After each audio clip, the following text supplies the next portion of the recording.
Queridos irmãos, queridas irmãs, nesta quarta-feira da 30ª semana do tempo comum, a igreja vem nos trazer dois textos para a nossa reflexão. O primeiro deles, carta de Paulo aos Efésios, capítulo 6, versículos 1 a 9. E essa carta de Paulo aos Efésios tem muito a ver com aquilo que nós rezávamos no ato penitencial, sobre as relações entre pais e filhos, a relação entre patrão e empregado, a relação entre amigos.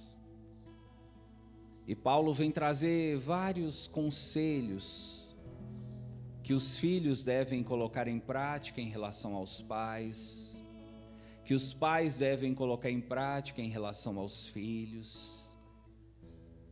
Então, é um texto muito bonito, muito interessante, sobretudo para refletirmos no contexto familiar e no contexto de relação de amigos, de trabalho. É um texto que eu recomendo a você a leitura quando chegar em casa. Durante a semana, se você puder, leia esse texto, Efésios 6, 1 a 9. Mas não é sobre ele que nós vamos refletir durante essa homilia, e sim sobre o Evangelho. Evangelho é Lucas 13, 22 a 30. Nesse Evangelho, Lucas vai nos dizer que Jesus estava caminhando, passando pelas vilas, pelas cidades, rumo a Jerusalém. E no meio do caminho alguém fez uma pergunta interessante para Jesus. Senhor, é verdade que são poucos os que se salvam? Olha que pergunta interessante.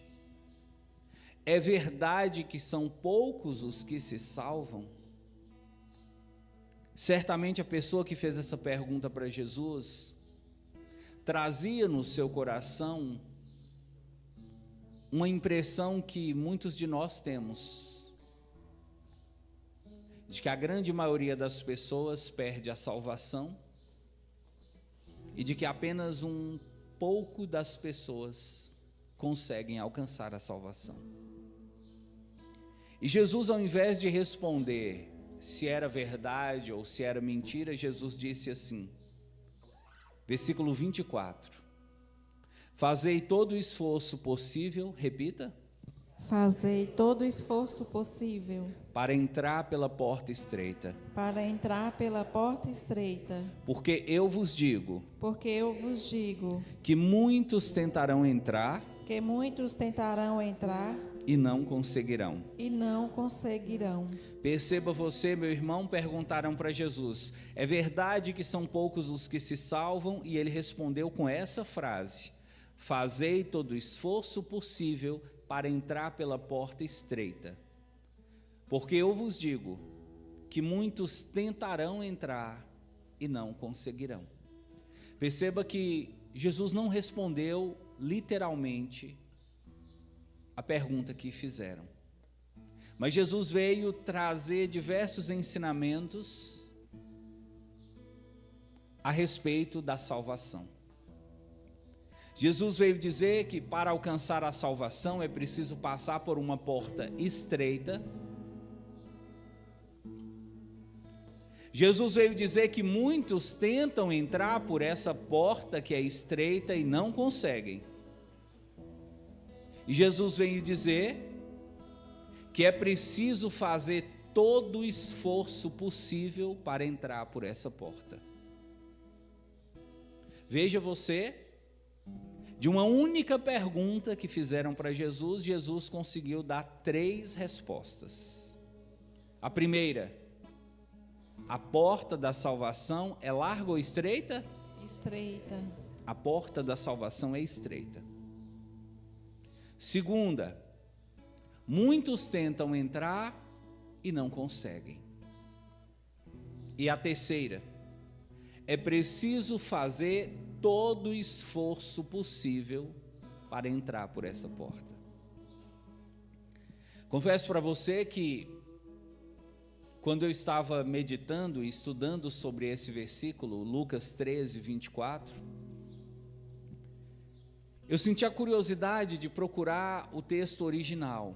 Já falei isso aqui quase que uma centena de vezes. Você sabe que o texto original da Bíblia não está em português, está em grego.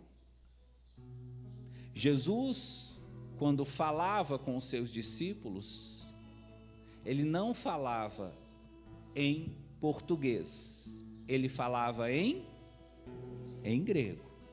No tempo de Jesus, lá em Israel, o grego era a língua que se falava. Era um grego mais popular chamado koiné. E o Novo Testamento, quando foi escrito, pelo menos a maior parte do Novo Testamento, foi escrito em grego. Só que o grego, diferente do português, traz palavras específicas para cada coisa. Você quer ver um exemplo de como o grego ele é mais específico nas palavras do que o português? Em relação à palavra amor. Nós usamos essa palavra para tudo. Por exemplo, se você gosta de uma roupa, você diz, eu amo essa roupa. Se você gosta do seu cachorrinho, você diz, eu amo o meu cachorrinho. Se você gosta de uma comida, você diz, eu amo essa comida. Se você gosta de uma sobremesa, você diz, eu amo essa sobremesa. Se você gosta de um amigo, você diz, eu amo o meu amigo. Se você gosta do seu filho, da sua filha, você diz, eu amo o meu filho. Se você gosta do seu marido, da sua esposa, do seu namorado, sua namorada, você diz, eu amo o meu namorado, minha namorada, meu marido, minha esposa. A gente usa amor para pessoas, para animais, para coisas, para comida. Uma palavra serve para muita coisa. No grego, não. No grego, se você diz que ama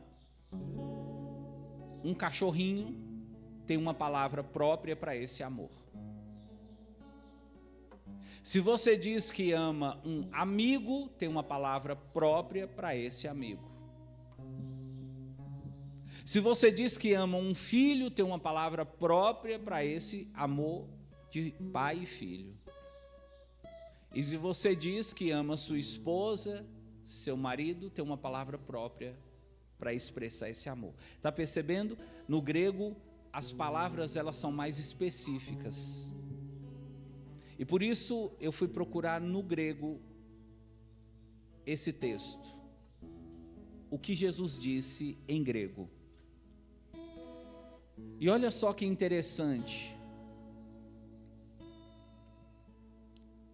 No texto original, quando Jesus diz assim, fazei todo o esforço possível, o texto original traz a palavra agonizomai. Você é capaz de repetir essa palavra? De novo? Agonizomai. É como se Jesus estivesse dizendo assim, ó, agonizomai para entrar pela porta estreita. E sabe o que é agonizomai? Sabe o que significa agonizomai? Agonizai. Do verbo agonizar. Não precisa ser muito estudioso para saber disso. Agonizar vem de agonia. Então Jesus deixa entender que para entrar pela porta estreita, nós precisamos de passar pela agonia. Jesus deixa entender que só entrará no céu, que só receberá a salvação quem passa pela agonia. E é daí que vem a pergunta: mas o que mesmo é agonia? Você já deve ter ouvido essa palavra. Quem já ouviu essa palavra, diga amém. Amém. Qual é o ambiente que a gente mais utiliza essa palavra? Qual é o lugar que a gente mais ouve essa palavra? Hospital. Fulano está agonizando. Quando alguém diz para você que fulano está agonizando, você entende o quê? Está sofrendo muito, já está perto da morte. O primeiro sentido que a gente conhece essa palavra agonia tem relação com a morte. É aquele tipo de sofrimento que a pessoa passa momentos antes de morrer. Eu tive a oportunidade de acompanhar, por exemplo, uma tia minha no seu leito de morte. Alguém já teve a oportunidade de acompanhar uma pessoa no leito de morte? Diga amém. Você que já teve essa oportunidade, não sei se foi o caso dessa pessoa que você acompanhou, mas no caso da minha tia, ela tinha câncer, e além de câncer, ela teve uma isquemia cerebral. E ficou vários dias no hospital, os médicos não sabiam o que fazer, mas a morte dela já era dada como certa. E a família, como estava muitos dias ali no hospital, a família decidiu fazer uma escala de revezamento. Cada um fica um período para não deixar ela sozinha. E eu falei, pode pôr meu nome na escala. E eu peguei de 7 horas da noite às 7 da manhã do outro dia. E aconteceram algumas coisas assim estranhas, nem quero entrar nesses detalhes, porque eu falei, enquanto eu estiver no quarto com ela, eu vou ficar rezando. Eu aproveitei essas 12 horas que eu tinha ali, e eu rezei as 1000 Ave-Marias, ajoelhado aos pés da maca onde ela estava, de frente para ela. Mais de 4 horas eu passei de joelhos, e ali eu pude perceber ela agonizando. Dona Maria fala isso, e nesse dia eu comprovei. Dona Maria fala que muitas pessoas, quando estão perto de morrer, que elas começam a soltar um chiado. Quem já percebeu isso? Diga amém. É um chiado diferente, parecendo quando a pessoa está muito gripada, os pulmões estão congestionados e a pessoa fica chiando. Até hoje eu ouço na minha cabeça o barulho desse chiado que ela soltava da sua boca. A coisa mais angustiante que eu já vi na minha vida. Eu ali do lado, sem poder fazer nada, só rezava, pedia a Jesus que tivesse misericórdia, que aliviasse a dor, o sofrimento dela. Mas eu vivi de perto a agonia dessa minha tia. É a luta final de quem está perto de morrer.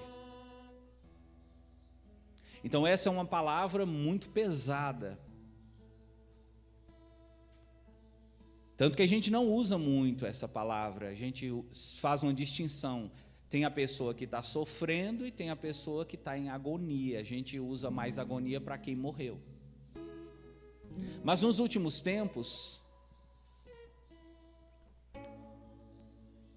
essa palavra agonia, ela ficou mais popularizada. E as pessoas começaram a utilizar agonia para qualquer sofrimento que esteja incomodando muito. E hoje você pode ver alguém utilizando agonia para coisas até banais. Por exemplo, Dona Maria casada com seu Zé. Seu Zé ronca a noite inteira. Nem vou perguntar aqui quem é casada com um homem que ronca a noite inteira, para não dar problema para você. Mas seu Zé ronca alto, pessoal.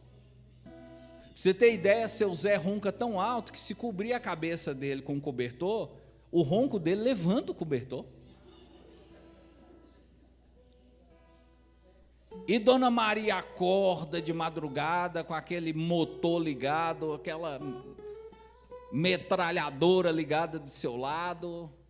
E aí, no outro dia, Dona Maria vem para a missa dos enfermos. E eu falei, Dona Maria, como é que a senhora está? Eu estou bem, padre, só não dormi muito bem à noite. Por quê, padre? Meu marido ronca demais. Nossa, mas à noite eu passei uma agonia. Está vendo aí? O que ela chama de agonia? O sofrimento que ela teve ali na cama, querendo dormir e não conseguia dormir, por causa do barulho que o marido fazia. As pessoas utilizam essa palavra agonia hoje para qualquer sofrimento que elas não conseguem resolver. Por exemplo, eu trabalho numa empresa e eu fico em um setor da empresa, ao lado de um colega. Padre, esse colega é o dia inteirinho mascando chiclete.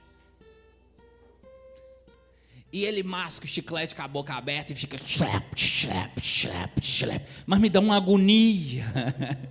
Não é assim que Dona Maria fala? Mas me dá uma agonia, padre.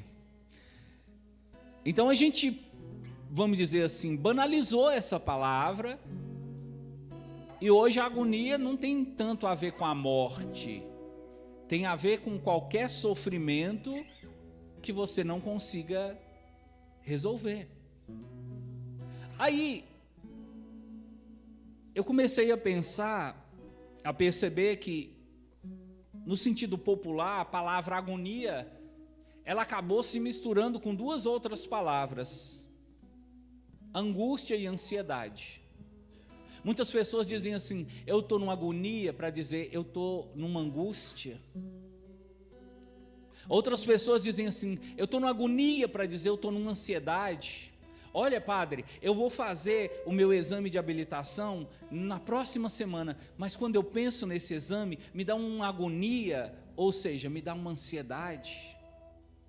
Olha, padre, meu pai foi fazer uma consulta, até agora meu pai não voltou, mas eu estou numa agonia, ou seja, eu estou numa angústia.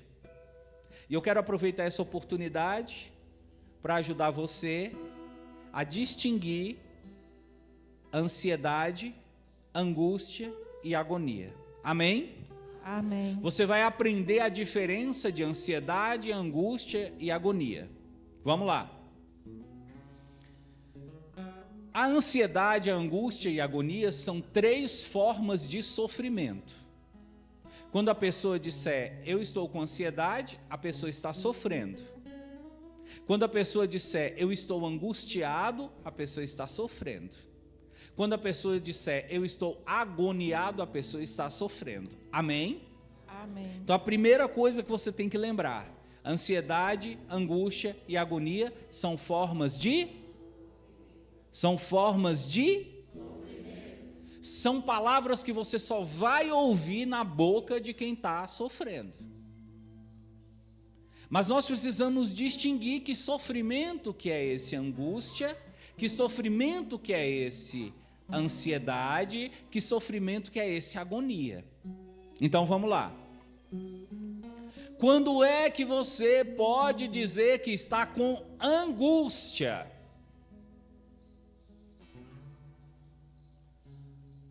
É quando você está sofrendo por uma coisa que está acontecendo no presente. É um sofrimento atual que está acontecendo agora.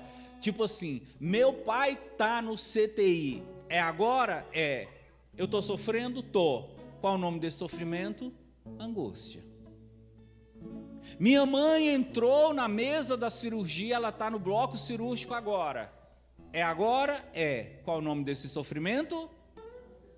Angústia. E O que é a ansiedade? É quando você está sofrendo por uma coisa que não está acontecendo agora, mas que vai acontecer no futuro. Por exemplo, eu estou sofrendo por causa do meu exame de habilitação, que é no próximo sábado.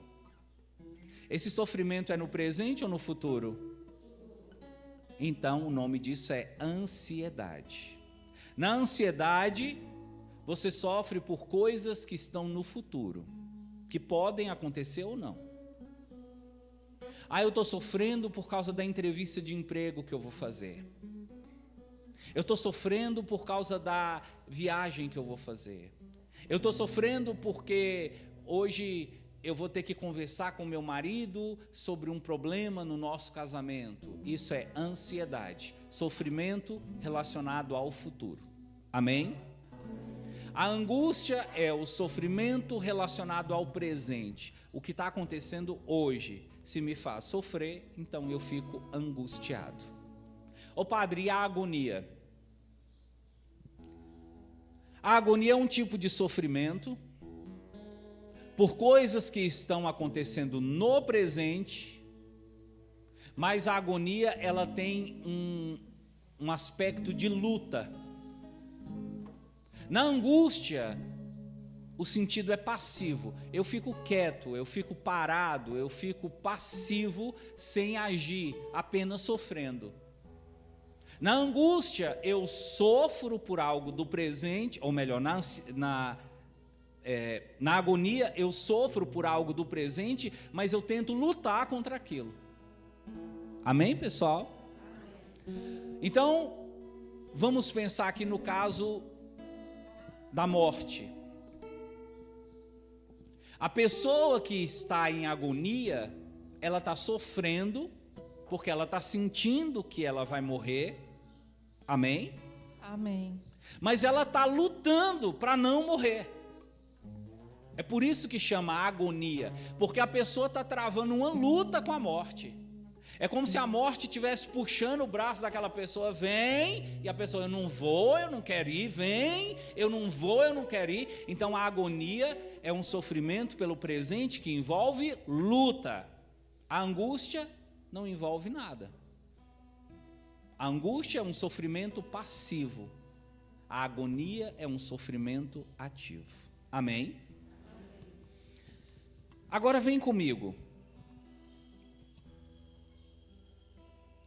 Quando Jesus utilizou a palavra agonizai para entrar pela porta estreita, quando Jesus relacionou a porta estreita com angústia, o que Jesus estava querendo dizer?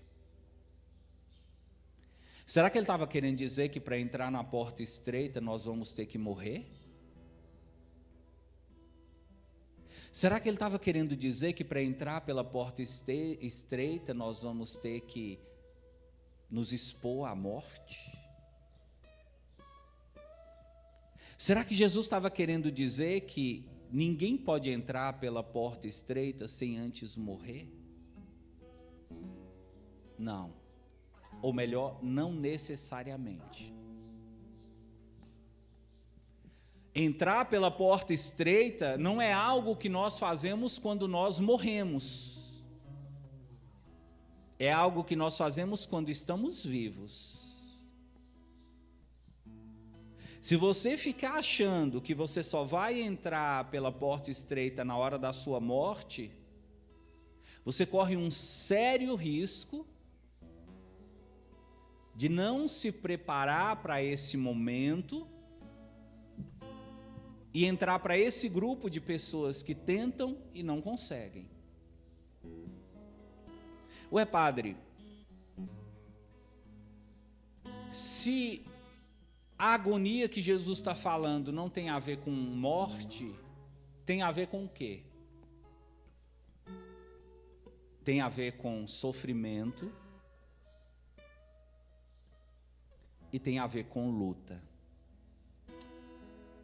Amém, pessoal? Amém. É como se Jesus estivesse dizendo: você não conseguirá entrar pela porta estreita. Que porta estreita é essa? A porta da salvação. Você não conseguirá entrar pela porta estreita se você não aprender a lidar com o sofrimento. Se você fugir do sofrimento, você não entrará na porta estreita. Pensa aqui, compadre, qual que é o contrário do sofrimento? Prazer. O sofrimento é o oposto do prazer. Porque o sofrimento implica em dor. E o prazer é ausência da dor, o prazer é satisfação. E aí a gente começa a pensar, quer dizer então que quem foge do sofrimento e busca uma vida só de prazer, não entrará na porta estreita. Eu tenho a impressão que quando Jesus diz assim, muitos não conseguirão, é Jesus dizendo assim, muitas pessoas não conseguem entrar pela porta estreita porque vivem nesse mundo apenas em busca do prazer. Prazer como, padre? O prazer que o mundo oferece, por exemplo, o prazer da bebida, do alcoolismo, o prazer das drogas, o prazer do sexo, o prazer do dinheiro, o prazer do poder. Ter poder dá prazer. O prazer da fama, porque muitas pessoas querem ter a fama, porque ter fama é prazeroso. Então, olha onde é que Jesus foi bater. Se você busca uma vida de prazer, se você vive nesse mundo apenas em função do prazer, o reino de Deus não é para você. Quem quer apenas prazer está excluído do número das pessoas que entrarão no reino de Deus. Está vendo como é que é pesado? O reino de Deus é para quem? É para quem não tem medo de passar pelo sofrimento. Veja você, por exemplo, os apóstolos. Os apóstolos decidiram seguir Jesus, os apóstolos decidiram passar pela porta estreita. Quando eles enfrentaram o sofrimento, eles correram, sim ou não? Sim ou não? Quando os apóstolos enfrentaram perseguições, eles desistiram, sim ou não? Quando os apóstolos foram caluniados, eles desanimaram, sim ou não? Aí eu pergunto você, por que é então que tanto católico hoje, que decide entrar pela porta estreita, entrar para servir a Deus na igreja, quando passa por dificuldade, começa a pensar em desistir? Aqui em Glaucilândia nós temos muitos exemplos disso. Gente que não pode enfrentar o menor problema, eu não vou mais. Eu não dou mais conta. Eu não quero mais. Jesus aqui está falando, entrar pela porta estreita, ou seja, entrar pela porta do céu, ou seja, entrar pela porta da salvação, implica em agonia. E você aprendeu, agonia tem a ver com sofrimento. Não tem como você entrar no céu se você não aceita sofrer. Veja o caso de Jesus Cristo, que para nós é o maior exemplo. Veja o tanto que Jesus sofreu. Veja o quanto que Jesus padeceu nesse mundo. E agora eu pergunto para você: Jesus correu do sofrimento, sim ou não? Por isso ele ocupou o lugar mais alto que alguém poderia ocupar. Porque como ninguém, Jesus enfrentou o sofrimento sem abaixar a cabeça. A primeira coisa que eu queria falar para você é isso. Não fuja do sofrimento. Não é que você tem que ficar procurando o sofrimento, não. Mas se o sofrimento vier, enfrenta de cabeça erguida. E aqui nós entramos na segunda implicação da agonia. A agonia implica em luta. Existem aquelas pessoas que quando passam pelo sofrimento, elas se acovardam. Elas se conformam, elas se rendem ao sofrimento. E aí vem a depressão, e aí vem a tentativa de suicídio, e aí vem a vontade de morrer, eu não quero mais viver, padre, por quê? Porque eu estou sofrendo muito. Não é que você está sofrendo muito, veja, você quer morrer, não é porque você está sofrendo muito. Existem pessoas no mundo que estão sofrendo mais do que você. O problema é, você está sofrendo e você não quer lutar contra o sofrimento. Você se entregou ao sofrimento. Quem está conseguindo acompanhar, diga amém. Essa homilia é uma homilia muito profunda, por isso ela exige de nós atenção, concentração, maturidade. Estamos falando de coisas aqui bastante profundas. Mas eu não posso deixar de dizer isso para você.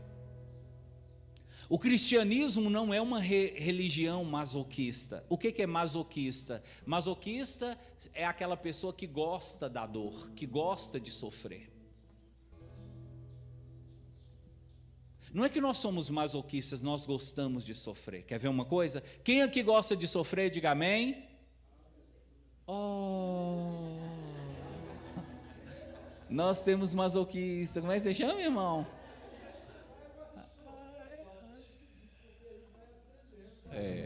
Mas deixa eu te falar uma coisa. Ninguém pode gostar de... Mas não pode gostar de sofrer. Quem gosta de sofrer é doido da cabeça. Não pode. O masoquismo, pessoal, é um transtorno. É um problema mental. A pessoa normal, ela não gosta de sofrer. Veja, os animais não gostam de sofrer. Você acha que o cachorrinho gosta de sofrer, sim ou não? Você acha que o gatinho gosta de sofrer, sim ou não? Tá. Eu entendi agora.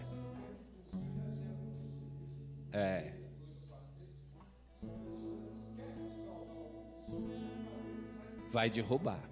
Mas aí você vai chegar onde eu quero falar agora, Ninguém gosta de sofrer. A nossa religião não é uma religião que pede para você gostar do sofrimento, não. A ideia aqui não é levar você a sentir prazer no sofrimento. A ideia aqui é levar você a entender que o cristão não corre do sofrimento. É mais ou menos assim, eu não gosto de briga, mas se apareceu a briga eu não corro. O cristianismo pensa assim do sofrimento. Nós não gostamos de sofrer. Jesus não gostava de sofrer. Tanto que ele disse, Pai, se possível, afasta de mim esse, mas que seja feita a tua vontade. Jesus estava dizendo, o cálice é o sofrimento. Jesus estava dizendo, Pai, se possível, afasta de mim esse sofrimento. Mas se ele vier, eu estou aqui. De cabeça erguida, eu vou enfrentar. Então, nós temos que aprender isso com Jesus. Não fugir do sofrimento. Quem foge do sofrimento, além de covarde, está demonstrando que não está preparado para entrar no reino dos céus. Não fuja do sofrimento. Não é que você vai procurar, mas se o sofrimento vier, não corra. Aguenta. E veja, o cristianismo ele te leva a um passo a mais. Não é só ficar de pé, não é só não fugir do sofrimento, é lutar contra ele, é lutar. Nós fazemos parte de uma religião onde as pessoas sofrem, mas elas não se acovardam, elas lutam. Às vezes eu fico tão triste quando eu vejo, por exemplo, pacientes com câncer, dizendo assim: ó padre, eu desisti, eu entreguei os pontos, ou como diz na internet, eu joguei a toalha. Não, não, o cristão ele não desiste nunca, ele luta até o final, porque a igreja é contrária à eutanásia. Quem já ouviu falar de eutanásia, diga amém. A eutanásia significa boa morte. A eutanásia é um recurso que em muitos países já está sendo aprovado, que diz assim: se a pessoa está perto de morrer e a pessoa está sofrendo demais, então vamos ajudar aquela pessoa, vamos dar uma injeção nela, para o coração dela parar de bater, aí ela morre logo, para parar de sofrer. Coitada, né? Sofrer tanto. Mas deixa eu te falar, a mensagem central do cristianismo é essa: é lutar contra o sofrimento até o fim. Jesus, ele foi crucificado meio-dia, 9 horas da manhã foi o julgamento dele, meio-dia ele foi crucificado, e ele ficou agonizando até as 3 da tarde. Ele ficou ali lutando contra o sofrimento. Ele lutou contra o sofrimento de todas as maneiras possíveis. Por que você não quer lutar? Quem foi que falou para você que é hora de largar as armas, que é hora de entregar os pontos? Ai padre, mas está doendo tanto. Eu sei que está doendo, mas o sofrimento é isso, é dor. Sabe por que Jesus relacionou a salvação com a porta estreita? Porque a porta estreita, ela implica em sofrimento, em renúncia, ela implica em se abster da sua vontade, do seu prazer para entrar. É na medida que você enfrenta o seu sofrimento que você dá provas de que você está preparado para entrar no céu. Hoje nós estamos vivendo uma sociedade, e eu me assusto com isso a cada dia. Os jovens, as crianças, os adolescentes não estão sendo preparados para o sofrimento. Tem rapaz, tem moça hoje que qualquer coisinha derruba eles. Um rapaz, atendi esses dias, entrou em depressão, porque chamaram ele de careca. Eu olhei para a cabeça dele e falei: você tem cabelo na cabeça? Eu não. Falei: então você é o quê? Ah, mas eu não gosto que fala, padre. Pessoal, olha, eu juro para você, eu atendi esses dias uma menina em depressão. A menina estava se cortando, pessoal, porque ela ia para a escola, os coleguinhas chamavam ela de feia, feiosa. Você está percebendo como é que nós andamos fragilizados? Você está percebendo como é que nós andamos molengas, pamonhas? Mas isso tudo, pessoal, é planejado, porque veja, quanto mais você foge do sofrimento, mais fraco você fica. Hoje nós estamos numa sociedade, e veja, o Brasil é um dos países, não sei se você sabia disso, que mais consomem remédio no mundo, sabia disso? Agora deixa eu te contar uma coisa que você não sabia. Adivinha qual é o remédio que o brasileiro mais toma? Adivinha. Eu te dou uma graça se você responder certo. Qual é o remédio que o brasileiro mais toma? Dorflex. Por que o brasileiro toma tanto Dorflex? Porque ele não quer sentir? Está correndo do sofrimento. Então percebam uma coisa. Hoje as pessoas andam tão fragilizadas, elas não querem sentir a menor dorzinha. Elas não querem sentir o menor incômodo, já corre e toma remédio. Esses dias encontrei a Dona Maria. Onde você está indo, Dona Maria? Eu estou ali na farmácia comprar um remédio. Mas a senhora está doente? Não, eu estou sentindo que eu vou adoecer. Antes de adoecer já está tomando remédio. Por quê? Está correndo da dor. Deixa eu te falar uma coisa, olha para mim agora. Olha para mim. O cristianismo é a religião de quem decidiu seguir Jesus, de quem decidiu ser forte, pessoal. Jesus caiu quantas vezes? No caminho do Calvário caiu quantas vezes? Ele ficou no chão? Porque ele era forte. Você precisa aprender a ser forte com Jesus. Sofreu, todo mundo sofre. Como disse Marília Mendonça, quase que profetizando sobre o brasileiro: ninguém vai sofrer sozinho, todo mundo vai sofrer. Alguns correm. Eu não gosto nem de pensar nisso, padre. Eu não gosto nem de pensar que esse caroço no meu peito pode ser um tumor, então eu nem vou consultar. Eu não gosto nem de pensar, padre, que o meu filho pode estar usando droga, então não vou nem pensar nisso. Esses são os que correm do sofrimento. Existem os que se conformam, dizem assim: meu filho está usando droga, mas fazer o quê, né, padre? A juventude toda está.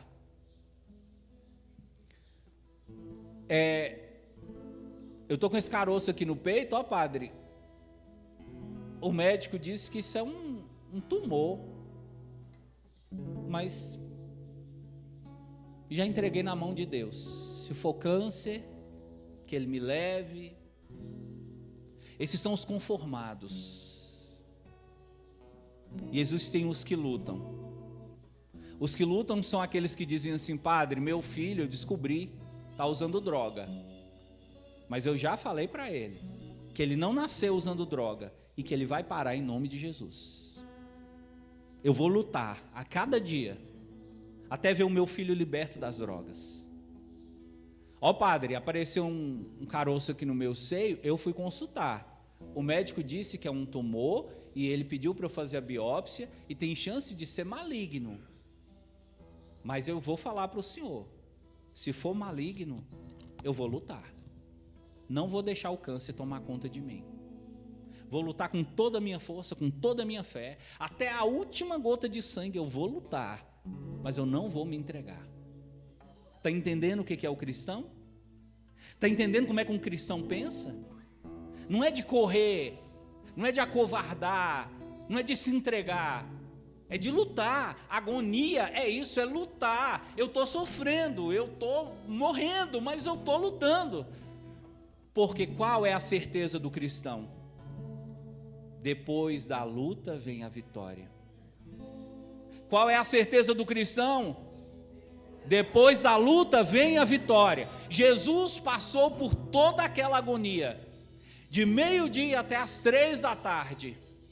Todo mundo achou que Jesus tinha sido derrotado, mas no terceiro dia ele, para nos mostrar, se você luta e luta pela fé, pode ter certeza, vai doer, pode sangrar, pode machucar, você pode chorar, você pode cair, mas no final a vitória virá.